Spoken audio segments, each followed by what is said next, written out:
నర్సరావుపేటలో గత కొన్ని రోజులుగా మున్సిపల్ కార్మికుల అంగన్వాడీ సమ్మె చేస్తుంటే ఎమ్మెల్యే గోపిరెడ్డి శ్రీనివాసరెడ్డికి కనపడకపోవడం శోచనీయం. కార్మికులు సమ్మె చేస్తుంటే వారిని పరామర్శించకపోగా వారిపై పోలీసులతోటి లాఠీచార్జి చేయడం సిగ్గుచేటు. అంగన్వాడీల ధర్నాన్ని టీడీపీ నేతలే చేపిస్తున్నారు అని ఎమ్మెల్యే శ్రీనివాసరెడ్డి అనడం వారిని మరింత బాధ కలిగించడం. నర్సరావుపేటలో దారుణంగా దుర్గంధం వెదజల్లుతున్న ఎమ్మెల్యే కనీసం బ్లీచింగ్ పౌడర్ కొట్టే పరిస్థితి కూడా లేదు. ఎమ్మెల్యేని ఎందుకు గెలిపించామా అని అంగన్వాడీ ఈరోజు కన్నీటి పర్యంతం అవుతున్నారు. ఎమ్మెల్యేని దగ్గర నుండి గెలిపిస్తే అంగన్వాడీలకు ఈరోజు ఈ శాపం ఏంటి? గోపిరెడ్డి శ్రీనివాసరెడ్డి ధనదాహంతో విర్రవీగుతున్నారు. గోపిరెడ్డి అవినీతి దెబ్బకి నర్సరావుపేటలో ఇప్పటికీ 6 మున్సిపల్ కమిషనర్లు మారారు. గడిచిన 9 రోజులుగా మున్సిపల్ కార్మికులు, పారిశుద్ధ్య కార్మికులు మరి సమ్మె చేస్తుంటే మరి వైసీపీ ముఖ్యమంత్రి జగన్మోహన్ రెడ్డి గారు కానీ, అదేవిధంగా నర్సరావుపేట ఎమ్మెల్యే గోపిరెడ్డి శ్రీనివాసరెడ్డి గారిని కనీసం కళ్ళుండి చూడలేరు, చెవులుండి వినలేని పరిస్థితిలో అక్కడ జగన్మోహన్ రెడ్డి గారు కానీ, ఇక్కడ ఎమ్మెల్యే గోపిరెడ్డి శ్రీనివాసరెడ్డి కూడా ఈ విధంగా ప్రవర్తిస్తున్నారు. అదేవిధంగా నిన్న జరిగిన ఘటన, పారిశుద్ధ్య కార్మికులు అందరూ కూడా వారి న్యాయమైన కోరికల్ని తీర్చమని జగన్మోహన్ రెడ్డి గారిని కానీ ప్రభుత్వ అధికారులను కోరుతూ ఉన్నారు. ఇటువంటి కార్యక్రమాల్లో ఎమ్మెల్యే గోపిరెడ్డి శ్రీనివాసరెడ్డి మరి ఎక్కడైతే మున్సిపాలిటీ ఉందో, ఎక్కడైతే మున్సిపల్ ఎంప్లాయీస్ సమ్మె చేస్తున్నారో అదే రోడ్లో అక్కడున్న చెత్త కుండీలు మొత్తాన్ని మరి ట్రాక్టర్ల ద్వారా ఖాళీ చేయించడం, రోడ్లు ఊడవటం కానీ ఇవన్నీ చేస్తూ కనీసం మున్సిపల్ కార్మికులు కానీ పారిశుద్ధ్య కార్మికులను కూడా దగ్గరికి వెళ్ళి పరామర్శించిన దాఖలాలు లేవు. మరి దీంతో ఏఐటీయూసీ కానీ సిఐటియు వీళ్ళందరూ కూడా మరి ఎమ్మెల్యే గోపిరెడ్డి శ్రీనివాసరెడ్డిని మరి ధర్నా చేయడం జరిగింది. మరి న్యాయంగా అయితే ఎమ్మెల్యే గోపిరెడ్డి శ్రీనివాసరెడ్డి శిబిరం దగ్గరికి వచ్చి మీ కోరికలు ఏంటి, మీ డిమాండ్లు ఏంటి, కనీసం వాళ్ళతో పరామర్శించి మీరు ఏ విధంగా ఇబ్బంది పడతారో ఇవన్నీ కూడా చెప్పాలి. కానీ అటువంటి పరామర్శ లేకుండానే ఎమ్మెల్యే గోపిరెడ్డి శ్రీనివాసరెడ్డి అక్కడున్న మున్సిపల్ ఎంప్లాయీస్ మొత్తాన్ని కూడా లాఠీ చార్జ్ చేయించడం జరిగింది. కొంతమంది ఆడవాళ్ళని అయితే మరి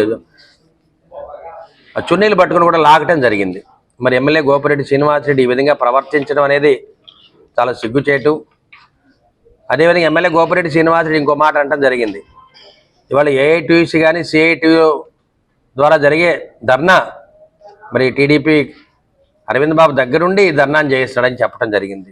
అదేవిధంగా తెలుగుదేశం పార్టీ దీని బ్యాక్గ్రౌండ్ ఉండి వాళ్ళకి డబ్బులు ఇచ్చి ధర్నాలు చేయిస్తారని చెప్పడం జరిగింది. కానీ న్యాయమైన కోరికలు వాళ్ళు కోరుతూ ఉన్నారు.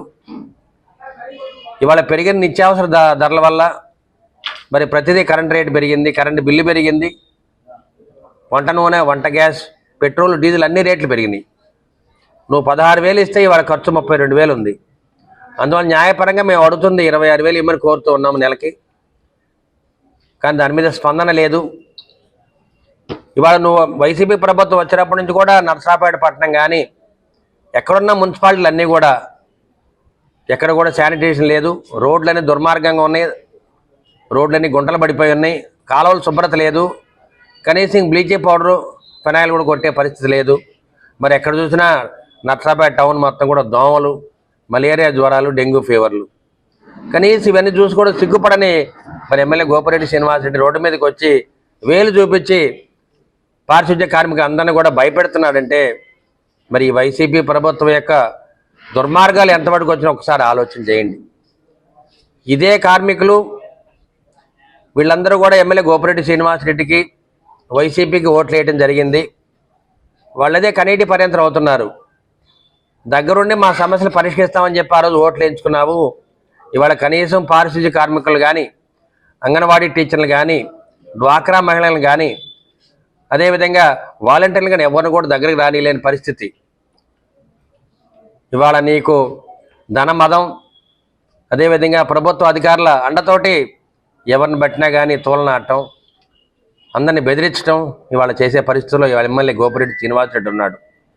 నేను ఒకటే చెప్పాను, 2 రోజుల క్రితం ఎమ్మెల్యే గోపిరెడ్డి శ్రీనివాసరెడ్డి ఈ పారిశుద్ధ్య కార్మికుల మీద లాఠీ చార్జ్ చేయిస్తాడని చెప్పాను. నిన్న అదే జరిగింది.